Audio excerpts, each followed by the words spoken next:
Welcome to Harbor Discussions, everybody. We are here at Key Brewery in Dundalk. I'm here with Consumer Culture.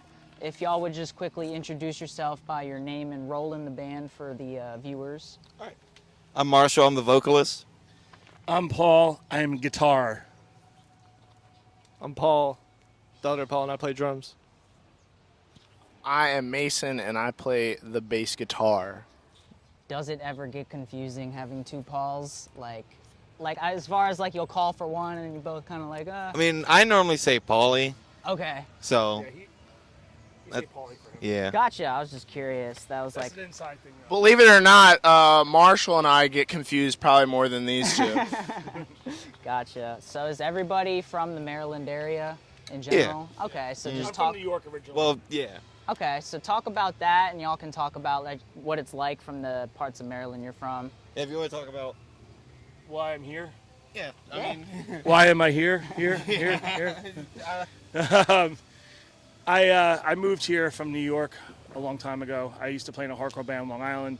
I came here to go to school. I joined the band. I was in that band for a while, and then eventually just kind of led to me hanging out with this guy, and then me meeting him, and then me meeting him because of that. And that's how I became in this Baltimore band anyway. Gotcha. So, What was the Long Island band that you were a in? band called Scapegrace. Okay, Yeah, cool. It was like a Long Island hardcore band. If know? people look that up, will they be able to like find anything? There's some stuff out there. It's weird. It's funny because like people always say, why isn't there more stuff online for that band? Because we were like really popular, but we played with all these bands that are still around. Right. We're just one of the bands that happened to break up at that key moment. You know what I mean? Yeah, I got you. You know, we So played with like a Veil and stuff like that when we were playing like DIY spaces and stuff like that. It was like that. It was that far back. You know what I mean?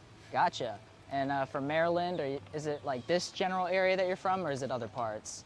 other parts. Okay, so just talk about that. Yeah, I mean, I was from like Carroll County at Okay, first. which part of Carroll County? Westminster. Yeah, me too. That's where I'm from. So. Okay, yeah, right. Yeah, I think we were talking about that. Okay. But yeah, so I mean, a lot of it's funny when I run into people from there, like in Baltimore and shit. Yeah. Because it's like, it's just like, oh, we both like got out, and it's like people that like I just like saw them around, and then now I see them, and I'm just like, oh, like cool, we're on the same, like we got out of that, Yeah, and now we're doing 'cause this. they're and- like polar opposites. Yeah.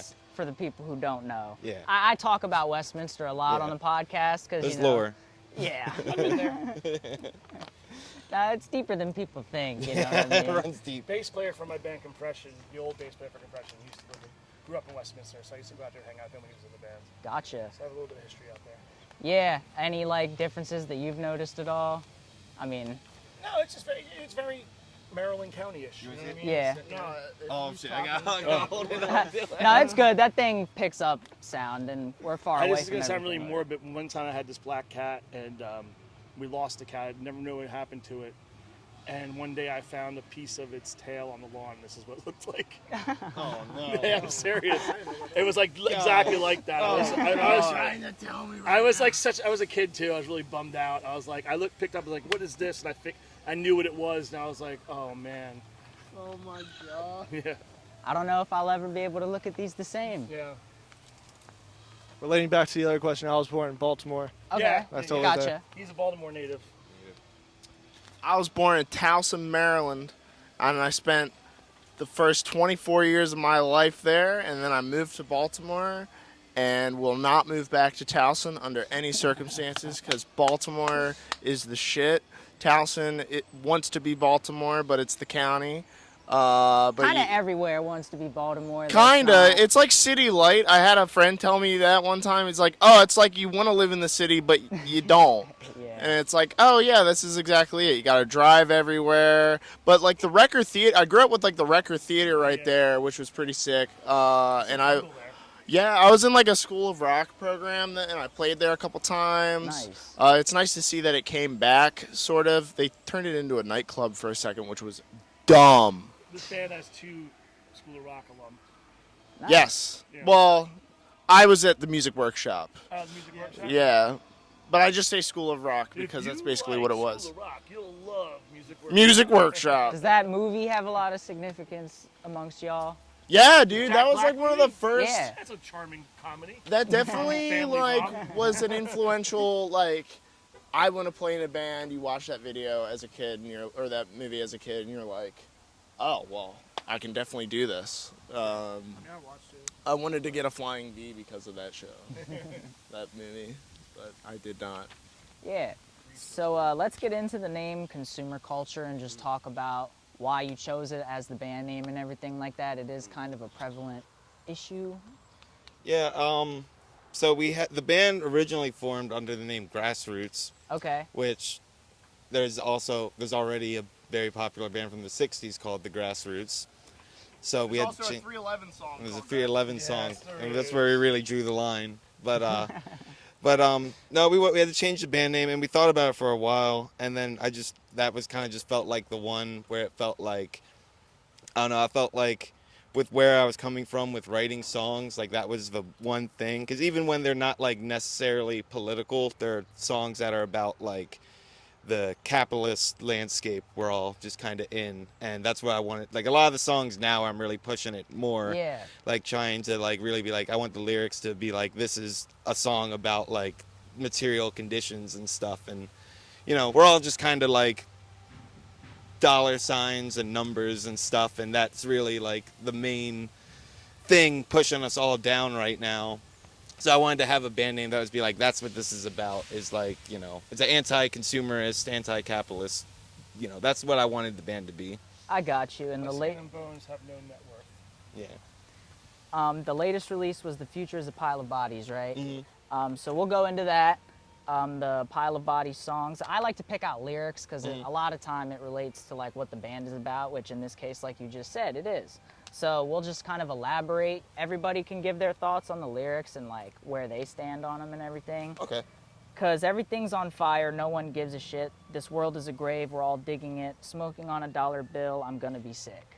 So that one, I mean, it was just, it's kind of funny. I wrote those lyrics, and then literally, like, as the song was coming out, we were having all these issues where, like, the forest fires in Canada were, like, messing up the air quality and stuff. I remember Yeah. that actually started happening, like, the first time where everyone was like, oh, my God, because now it happens, and people are just like, bad air quality again today. But Yeah. that first time, it was like, New York was, like, orange. So I it was remember that. like, that was right around the time that song came out. And it's like, now it's like, we're really there. It's like, we got, air quality warnings on our phone popping up. Everyone's just like, yep, it's like kind of a song. It's just a lyric about like climate change and normalizing that there's like, oh, as long as we have the conversation, if there's climate change, we're, the oil companies win because they're controlling that conversation and just no one cares, Yeah, I can remember during like the wildfire shit. I work in a warehouse in Westminster, random house. You Yeah. probably know, Oh, okay. So Oof. literally, yeah. Sorry to hear that. It's all good. I mean, shit. Something's got to pay for Yeah, all this. no, I understand. But nah, like literally, you could see in some areas like it was like almost smoky Yeah. inside, Oh, and yeah, you're just like, We drive back from practice, and when we come off 95 going through the city, like for a couple weeks there, it was like you couldn't see some of the buildings. Couldn't see some of the buildings. Yesterday we were actually like, this is the clearest day in a while. Yeah, Wow. it was noticeable, But Yeah. yeah, it's like it's messed up with all the climate change and everything like that. But then it adds into kind of the consumer culture shit where it's like people gotta work in those conditions still. Yeah, You know what I mean? it's just everything's on fire and no one gives a shit. Yeah, like- exactly. and some of the other lines, real quick. I mean, that's like one of my favorite lines, but The other one that I liked was everybody hates their job, can't afford to quit. This world is a prison. We're all building it. Random house. I didn't say it. yeah, it's just yeah. I mean, it's kind of like I don't know. There's this really good. You might know what movie this is from. I can't remember. I just saw it online, but it's really good dialogue from like an '80s movie of two guys in a bar talking about like the way that society is progressing. This is like from the 80s. Okay. And they're talking about how like everything's progressing to be like we're building our own prisons in these cities, and we're all kind of like like a big company comes in, eats up all the little guys, and then that's the only jobs that you have, and you're just lining the pockets of these billionaires, like, and that becomes your only option. You can't even be like, there's not even like you can't even knock somebody for what they do, like, because it's just like, what the fuck else is up there? It's like work for some, like their options are getting limited because we got these big mega companies like Walmart and Amazon and all this, like, eating everything up. That's all Yeah. that's going to be left one day, and we're all, and it's all, and we're the tools of it all too, you know, Yeah, my which is buddy, the fucked up part. Yeah, my buddy Troy, who was on my podcast, said that stuff like Amazon is like, it's the best thing, but it's also the worst thing about society today. Yeah, it's like nice for convenience, but it's, you know, like we have a, you know, another line where it's like, I don't need convenience because I know what it costs, you know, like Yeah. that's, you know, that's going back to that again. I try to think about like, at what point does convenient become like lazy? You know what Right, I mean? yeah. It's like, Well, I think it's interesting too because people, stuff like Amazon, like, you know, with the convenience thing and like the immediacy of everything, you know, I want music, all the songs ever right now. I want all the Yeah. movies ever right now. I deserve all the movies right now. And yet we're all doing that while we're complaining about people being greedy. Like we're Yeah, complaining yeah. about people being greedy, yet we kind of feel like we deserve to have all that stuff all the time. Now, I'm not saying I'm anti people having access to art. I'm not. Absolutely not. People should have access to that stuff. But I just think it's an interesting parallel that nobody really talks about, like how like we have this ability to have whatever we want because of this technology in a sense, and we absorb it and take as much as we want, but then we're mad about people taking as much as they want. yeah. And there needs to be some kind of, I don't know where it is, but there's some kind of like spiritual balance there or something like that that has to come into the conversation, I think, you know? Yeah. Because I think our own convenience is leading us down the path and it's empowering the people that we're complaining about. Do you know what Yeah. I'm saying? So, there you go. Yeah, when it comes to like music and everything like that, I feel like with all of the electronic platforms and stuff, it's like taking a lot of the community out of it because like you used to have to go out of your way to like go find a CD, a record you liked, and there was I'm not going to say it because I'm older, but there's a lot there. I will say Yeah. this: the saddest part to me about finding art now is the mystery's all gone. yeah, The mystery is kind of like finding things that you didn't know what it was, and then like you would like bring it home and like, what's this weird thing with this album cover? And then you put it on, and you were like, who are these people? And they were making this crazy shit you had never heard before. Like now, and I do it. You just immediately look it up on the internet. You know, you look up whatever you want. You know what I mean? But I do think that element of surprise, that's Yeah. the mystique, is lacking. And I do, and there was a lot of excitement in that. You know what I mean? I think that's why I think I'm seeing a lot of the shows we're doing and going back. This stuff is coming back into fashion. Yeah. And like even these shows of like the crowd killing and the moshing and all this stuff, like that element of like what's gonna happen, we don't know. You know what I mean? Like Yeah. that element is exciting because everything's so planned and so thought out. You know what I mean? I looked at my phone the other day, I was like, I didn't realize, I was like, this thing's tracking how many steps I take a day, and I was like, what the fuck? That's so Yeah. crazy. You know what I mean? Like everything's being like fucking filed, you know, and like I don't want to be filed. You know, I just don't. You know, it's like if people are like, and the other thing about if you don't mind me going on about this for one more second, I've been thinking about this a lot, how like the whole like the money thing with like Cash App, Venmo, PayPal, credit cards, and like and cash and all these things, and like I fear cashless society. I'm not going to get into that. It's a whole other conversation, but I don't like the way things are like sold to us as being convenient Right. and making your life easier. But now Mason will probably know you're working. Can I pay with this? Can I pay with this? Can I pay with 90 different ways to pay? Yeah. What's so fucking easy about that? It's like more convoluted and more like I have to file all this stuff at the end of the year. I have to go through each one and make a tax thing for it. That's ridiculous. Yeah, it is crazy when you like try to pay with actual money at a place and they're like, we don't have the capability. You're like, it's cash. I try to avoid cashless places. I'm pretty much, unless it's like, I'm not going to be a martyr because America doesn't care about that. But Yeah. but I try to avoid cashless places as a lifestyle. I got you. Now we'll go into consideration. I picked reality economy is all a state of mind. All the things you've known must all be left behind. So that's a song. That one is kind of like a song about like you're kind of like told as you're growing up that like this is what your life is going to look like, and then we've kind of just between just like market crashes, COVID, just the political state of everything going on. It's like it's kind of a song about how like we weren't like given what we were told, like as like like we're like all still working full time and stuff and need roommates and stuff, and it's just like everything is just gotta like that's old, that's gone, like this new fucking world coming out, and everything you knew and thought you could expect is gone. So that's kind of what that line is about. Gotcha. The next two songs, Knives and Liars, I didn't really pick any lyrics because it was pretty like self-explanatory, especially Knives. Yeah. The Knives song is Yeah. just kind of like one of the classic metal songs. Yeah. So just talk about, like, I guess if you can, like what the inspiration for that was. Or... That's actually like probably the oldest song on this. That was just a Okay. song I wrote when I was probably like, I don't know, like maybe like 6 years ago or something. I just Wow. churned it out one day when I was having a shitty day at work or something, and Yeah. just came home and then just was like, I remember my friend came back. I was like at his house, and he like came back. I'm like, hey, I did this demo, and he was like, this is sick. And then it just kind of sat there for a while, and then I was like, this would go well with these songs. So Yeah, when it comes to like breaking down those kind of songs, it can be like kind of funny. I'm pleading the fifth on. Yeah, well, on, it's like some people are gonna take it too literal. You know what Yeah. I mean? It's like we obviously know, like, you're not going out stabbing people Yeah, and shit stab, like stab, that. But stab. it's like it's about the anger that Yeah. makes you want to do shit like that. Yeah.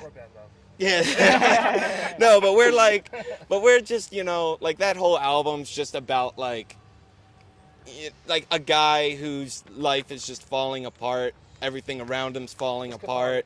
And that's a song where a guy like, we look at these people who fucking snap, and it's like, look at the world they live in, Yeah.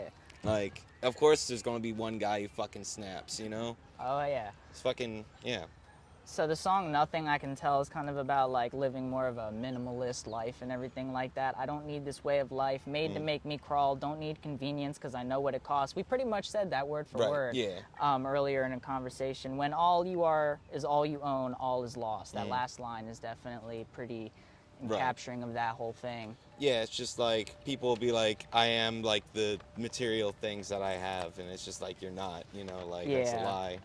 I think it's important, like, it's okay to not like nice things, to Yeah. want nice things, but I think you have to like have a good relationship. You got to know that Yeah. sometimes the shit you're buying is stupid, but you buy it because Yeah, I mean, you I know. like stupid shit. We all like stupid shit. Yeah. But it's just like, that, I mean, and this whole album, like I said, is not necessarily, like, I don't necessarily write one-to-one on my perspective.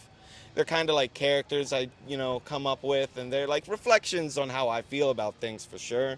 But like, to me, that song's more of a guy who's kind of in denial that like he has to, it's like, I don't know. It's like a guy who wants to like not rely on any of these things, but he's kind of only kidding himself to think he can escape it. And it's like, yeah, it's like, I personally believe like, what you own is like not a reflection on your character, Right. but like, that you can't like really escape, like be like, I'm just going to be in the woods, and it's like, that's kind of, and it's kind of like an anger that you can't do that. Like you can't, Yeah, I think when it comes to the shit you own, all it really shows is just like what you're into. yeah, it's like, cool, you got to whatever, like, nice, And a I lot like of that you touch on the cult of personality thing a little bit. That song.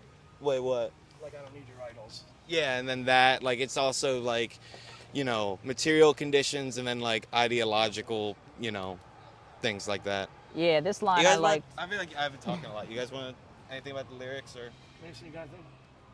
I didn't write them. Okay, that's all right. I just didn't want to hog it. Yeah, no, you're good. It happens. Yeah. All right. Everybody's just walking around buying all this bullshit, walking around feeling like there's still something missing. Is that kind of like when people who have like a shopping addiction, it's like they buy shit Right. and then it's like it makes you happy, and then Right. once you actually have it in your hand and everything like that, It's like, now what? Yeah, Yeah. it kind of gets boring and everything like that. Do y'all have any experiences with like that and having to kind of catch yourself from buying too much shit or? Yeah, I mean, we all, it can, just buying stuff can be like a vice, it's like a drug sometimes. Even if it's just like, like you're in like a music store or something, and you're like, oh, I need I need strings, or just, like, I just, even if it's something you might need eventually, but you're just like, oh, I'm at the store, I want to buy something, and you get that thing that, the serotonin or whatever, like, Yeah.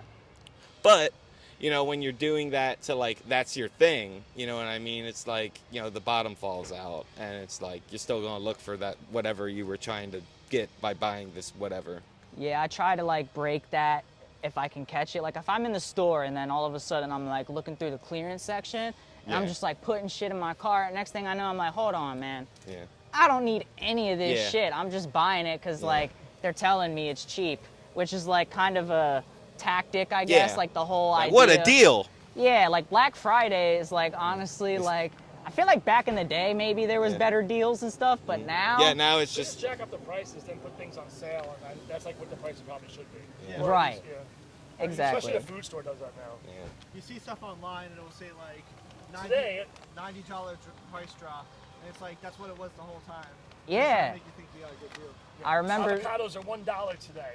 It's Nice. an avocado. Yeah, I remember specifically because like I was looking at AirPod Pros for like what I do and stuff like that, and I was like, all right, I'm gonna wait for this Prime Day and see if it goes on sale. No, same price, didn't change at all. I was like, what the fuck? Big man, why you gotta blow my buzz, messing my night up just because every situation is your battleground? That's why no one wants you around. Politics, talking point, hanging out with the boys, the loudest guy in the bar, but we all see how small you are. So that's just a song about like toxic masculinity and like fragile masculinity and. Wait, you gotta touch on the inspiration for that song. Oh yeah, the inspiration. I mean, it kind of like deviated real hard from this, but I work at this job where I do like appointments like in people's houses, Okay. and one way or another, this guy ended up getting really upset with his wife who had like scheduled the appointment and asked for a certain thing, and then like, you know, it ended up being like I'm there like troubleshooting something with their thermostat now, and like it was just a whole mess. But like he like takes her out in the garage, I hear him just like screaming at her, and I'm like right there, and it kind Yeah. of messed me up because I'm like, yo, what the heck, Over this. like yeah, it's just over something so stupid, and they know I can hear them in the other room, and it just Yeah, like made so me it makes that shit makes you think like, damn, what if I wasn't here? yeah, or What's like this what fool like gonna be like? you know, and it's just like it's real like it's something I really don't like about my job right now is having to go into people's houses and like just kind of like see the different ways that like it kind of like it'll throw me off because I'll see something like that and I have to go to some other house where it's like everything's like really nice and they have like a real like and they're all like very friendly and I'm just like I just saw some shit and like I'm still Yeah. kind of trying to but so I kind of came back and I was like, dude, I need to write a song about this fucking piece of shit guy, and it kind of deviated from that, but I was just like, this guy thinks he's fucking big man or something, like just. I gotcha. But then it kind of turned into something else. But that was the original, inspiration. Was just some guy like that. Huh? Yeah, it's a song about people with truck nuts, pretty much. a lot of those in Carroll County. Yeah. Rolling coal.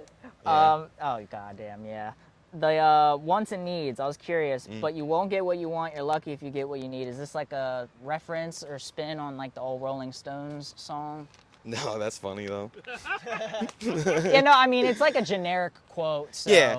But just talk about like what that whole song's about. Yeah, I mean that's just kind of a song. I mean it's kind of. I think those lyrics are pretty literal. It's just kind of like a song. Like earlier in Consideration, it's kind of talking about like leaving behind what you thought you were going to get out of this life, and wants and needs is like kind of Well, Yeah, if you want to. if I may, If you may. I think wants and needs, the name and the lyrics go together with the music because you had this idea where it's just like the song is like one note Yeah. the entire time, Yeah. and like they're like, well, you won't get what you want. It's because the song won't change. Yeah, the song like doesn't- the song yeah. doesn't change. You don't get a change. You don't get what you want. Yeah, it's just force. I mean, it has an ending. It's brute force, but it's like, That's the ending part. The ending, yeah. But well, that's kind of separate. That was almost a different song. Yeah, but like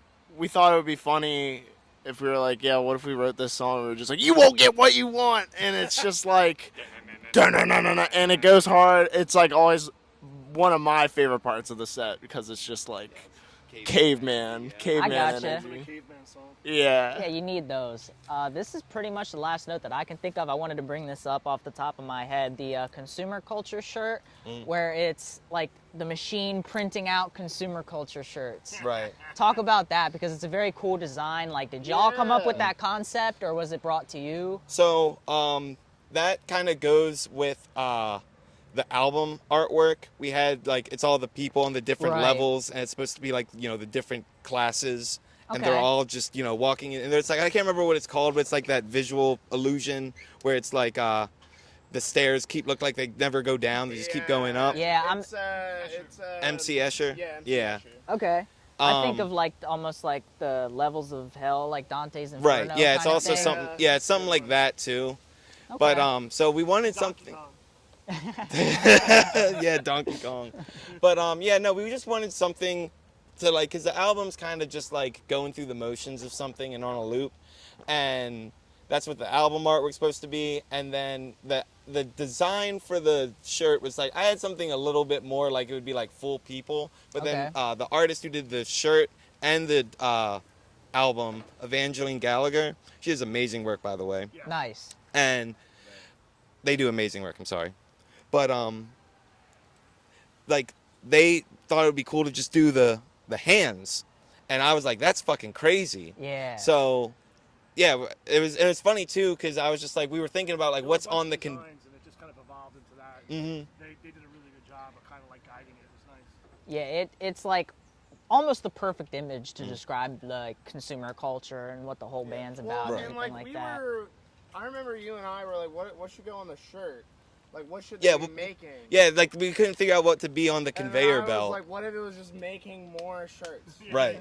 Yeah, it's like Yeah. it's simple, but it's genius at the same time. Because everything we thought of is like, what if they're like brains or something? It's like, no. And it's just like, what if they're like, Eyeball. you know. I thought like eyeballs would be fine because of the Yeah. previous shirt, and like, no, Yeah. no gore. It would have been funny if they had the old shirt. That would have been really funny. That would have been really That funny, would've been actually. great, I gotcha. So now just wrap it up with like what announcements you have. That could be shows, when new music's gonna come out, ideas for new merch, anything. Okay. So the records for The Future is a Pile of Bodies are on the way now. Nice. I wish we would have had them for the show today, but we'll have them like sometime next week, and we're having some record release shows in DC and Baltimore. Cool. We're doing October 12th at the Runaway, and then we're going to do October 13th at Holy for Holies. Nice. And then if anybody listening is in Philly, we'll be there October 14th with a bunch of bands. So, Cool. yeah. Is that about it? That's about it, yeah. All right. I want to thank y'all for doing Thank you for this. doing this. Yeah, absolutely.